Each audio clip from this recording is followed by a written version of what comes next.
Hello, my name is Caroline Tsai, head of the EIT Health Investor Network, and happy to have you join our Investor Network podcast, Speaking Like an Investor, on the very interesting subject, it's new MDR killing medtech innovation. Today, we're thrilled to welcome one of our members from Germany, SHS, an independent private equity company focused on life science and medtech investments. And we're very fortunate to have with us today André Zimmermann, a partner at SHS, and a medtech specialist who recently wrote a very interesting article on the transition of the medtech sector and the challenges that startups will have to face in the future. André, thank you so much for joining us. Yeah, thank you very much for the welcome, and happy to join your podcast here. Great. As a starter, could you tell us, André, a little bit more about SHS and your investment focus? Sure. Yeah, SHS, as you already mentioned, we are, let's say, a healthcare-focused private equity investor, and we are investing for more than 25 years now in this sector. And we are mainly, let's say, focusing on certain areas in Western Europe, mainly the German-speaking countries, the Nordics, and also the Benelux states. But in general, we are allowed to invest in complete Western Europe area. And we are, let's say, focusing especially on three stages of companies where we are investing in. And this is the companies, let's say, what we call later stage venture. These are growth companies mainly, and also some on the small buyout side. Let's say, I would say what we are doing mainly is to help the management teams to grow their companies, to internationalize, because we are quite well experienced in this field. Great. Now let's take a closer look at the upcoming challenges for the medtech startups that are listening to us. In a few months' time, we know that the new medical device regulation, which was previously a directive, will now become a law comparable to the US FDA. André, could you give us a quick overview of what these new MDR requirements are and the impact that they will have on early stage startups? Sure. Well, to answer this, it is necessary to take a broader view on the current situation. Historically, the MDD regime was implemented in 1992, so quite a long time ago. At this time, there were no such things like healthcare apps and wearables measuring all kinds of health parameters or other digitalization components in healthcare. So therefore, an adaptation of the existing directive was definitely due. The question is and was to which extent. And the extent was defined then by some critical events in the medtech sector a couple of years ago, especially the breast implant scandal, as many people are remembering. This was a key point that had a huge influence on the whole MDR process. One main intention was, and this is to increase the safety of the products and to monitor these as long as the product is on the market, especially with regard to class 3 and 2B devices. This is totally understandable and advantageous for the patients. The key question is whether or not it had to be done in such a massive bureaucratic way with heavy implications for all medtech companies. One have to imagine that, for example, in Germany, there are around 13,000 healthcare companies, from which only 100 have more than 250 employees, but more than 11,000 are, let's say, below 20 employees. So this means that that mainly SMEs, so small and medium-sized companies, have to deal with the MDR impact, and most of these SMEs don't have a lot of financial and personal resources. So what are the key changes and impacts Medtechs have to face with regard to MDR? Firstly, much more work with regard to the technical documentation and the quality management system has to be done. So the companies have to hire more regulatory people or have to pay external consultants. As all Medtechs have to adjust to MDR, regulatory experienced people are quite scarce these times and extremely expensive, especially for SMEs with small budget. And the next point is that startup companies, which these days are the ones developing most of the innovations in the market, have to do more or larger clinical trials to get an approval. And in addition, the companies have to strictly monitor any slight adverse events, and sometimes even post-market follow-up clinical trials have to be done. So these additional tasks are costly, and the companies have to bear the expenses. An additional critical factor is the number of available notified bodies, and I think this is a real hurdle because, for instance, in 2013, where there were roughly 75 accredited notified bodies in the EU, and now this number has shrunken to around 20. And beside the low number, one have to take into account that not only new products have to be approved under the MDR, but also all already established and marketed products. And this leads to a profound shortage of notified bodies and a long waiting time for startups, because these are not the most important customers for the notified bodies that are mostly private organizations. This fact leads to heavy delays regarding product approval, which is for cash flow negative startup companies relying on external capital a very critical point. All these factors are leading to much higher costs on one side of the startups, as well as to longer times until CE approval and market entry. So there are real big hurdles for startup companies with regard to the new MDR. Definitely. So what recommendations would you give, early stage companies that are still looking at getting their first product approval under the MDR 2021? Yeah, well, I think there are many topics a startup company has to keep in mind when starting a process into this direction. Let me focus on some key areas here. The most important recommendation is start early. It makes no sense to cover the topic when the technology or the device is nearly developed and close to the market. One should start to think about the regulatory topics right from the beginning of the development process. Otherwise, there's a huge risk that bad surprises are popping up along the road, and this can be costly and very time consuming. So the next thing beyond starting early is that the startup company should find as soon as possible external or experienced internal or external regulatory experts to have enough resources in place for such a process.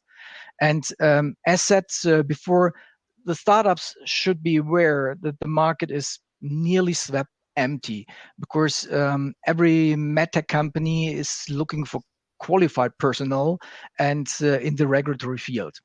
And the key is to team up with people being real experts in the field to avoid unwelcome surprises.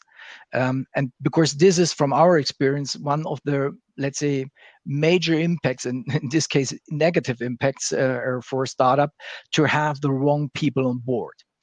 And depending on the product, the companies have to address many things around the approval process, like the quality management system, the technical documentation, and so on. So as mentioned before, another critical point are, let's say, to find the proper notified body and to find one with a free slot here.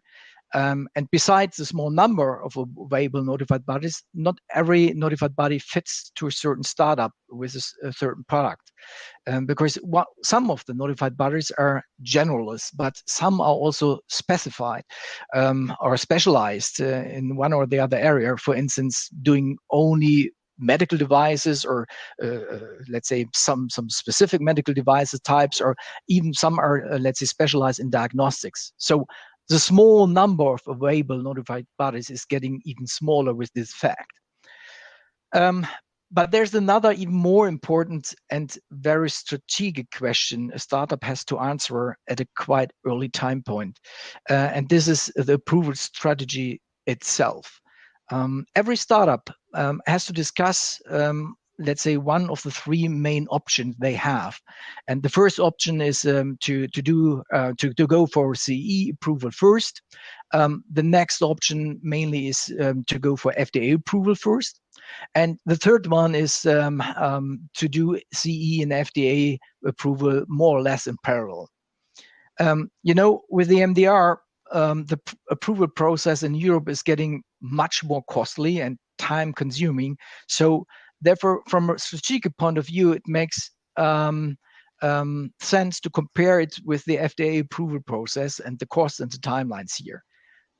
Compared to Europe, in the US, the pendulum is swinging in the opposite direction with regard to time and costs of the approval process. So maybe for an EU-based medtech startup, it makes more sense to enter the US market first, especially as the US market is the largest in the world, and reimbursement is often much higher than in the big European markets like Germany, for instance. In addition, reimbursement is quite uniform across the country, whereas in Europe, a company has to face 27 different and sometimes quite complicated national reimbursement systems. So to sum it up, startups have a lot to decide right from the beginning here. Not a lot of positive perspectives, but let's take a look at all this from an investor point of view. Obviously, there will be delays, hurdles, additional expenses for obtaining the regulatory approvals. How will that be perceived by early stage medtech investors in Europe?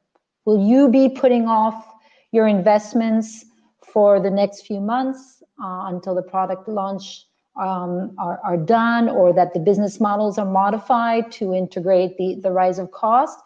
Or are you going to look at new areas of healthcare to invest in? Yeah, that's a really good question, Caroline.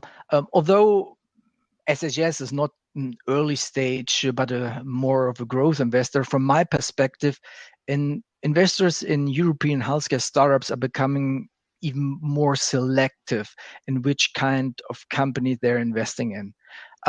With the longer timelines and rising costs for getting CE approval, investors are probably skipping one or the other investment because the risk return ratio is maybe not attractive enough when you're taking into account the new MDR and the cost and timelines here. So for some European startups, it could be more difficult to close a financing round. On our side, for instance, last year we did a lot of investments, so we are not shying away from the market. Quite the opposite. We invested, for instance, in 5 new companies, but definitely maybe for one or the other investor, they will be let's say more selective and maybe also waiting what's coming up here and what kind of experience the companies have to face, and maybe focusing over the next couple of months more on their current portfolio companies and helping them to go through this let's say MDR before investing maybe in new companies. Another effect could be that more and more investors and startup management teams are coming to the conclusion to go to the US market first. So on the long run, this could lead also to a situation the US faced many years ago when most European and US startups decided to go to Europe first, because the CE approval process was in these times much faster and less expensive than the FDA approval process. And this led to the point that many innovative and sometimes life-saving procedures were accessible for US patients only years after these innovations were available for patients here in Europe. And with the upcoming MDR, this is probably to be expected to reverse. And if the US market is indeed moving more into a central position for medtech startups, the consequences could be that European startups raising their Series B or Series C rounds are looking for mixed investor consortiums because meaning they're mixing mixing EU and US based investors, because they need the network also to the US market. And in addition, there's a rising probability that a certain percentage of EU startups are shifting at least part of their business activities to the US by setting up subsidiaries in this region, because the US market will be maybe their first and maybe only market at the beginning. Okay. So obviously, this will be definitely affecting the European medtech investment scene. But last question to you, Andre. If what the experts say is true, that 50% of the medical devices could be taken off the market because of these new regulations, do you think this is an open door for innovation? It's difficult to predict what exactly is happening at the end. Nevertheless, we definitely can agree on the fact that for a certain percentage of, let's say, long-established medtech SMEs, the MDR is a real economic burden or even a threat for their further existence. And in Germany, for instance, the vast majority of the medtech companies are quite small, mainly family-owned firms with less than 100 employees. So a lot of these companies have well-known and broadly used products, but a quite small geographical business footprint, covering mainly Europe or maybe even only part of Europe. And for them, some of these SMEs, it is difficult to bear the heavily increasing regulatory costs because of the MDR. Probably for some of them, or some of them are leaving the market, this is maybe the only solution they see. Although this would be a very tragic decision, not only for the company owners, but also for all the employees. But maybe there are also other ways out of this dilemma, depending on the single case. One of these solutions could be an active going forward strategy for the companies. For instance, by broadening the geographical footprint and going more international with the clear goal to expand the business.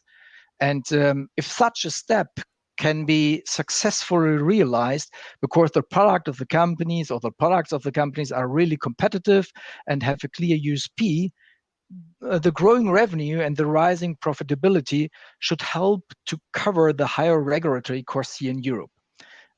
Clearly, such an international expansion doesn't come along without any risk, and that has to be taken by the owner of the company. And also some financial resources are needed to realize such growth plans. But these risks can be shared, for instance, with a healthcare-focused investor like us, who has the necessary internationalization experience and is willing to finance such an expansion strategy. And this is definitely an area where we at SHS are being able to support companies in many ways, and where we are open to discuss potential solutions with the company owners. And I think could be a straightforward strategy for a lot of companies, and also maybe to drive for also on the investor side a buy and build strategy, to make or to create larger, let's say, businesses that then will be able to cover their additional costs on the regulatory side. Well, Andre, thank you so much. So much valuable advice, lots of food for thought for the upcoming days for the startups. A great thank you. It's been an absolute pleasure having you with us. Likewise, also from my side. Thank you very much. Thanks to all our listeners. This podcast is brought to you by the EIT Health Investor Network that accelerates early stage fundraising for European healthcare startups with investors like SHS. Thank you so much for your participation.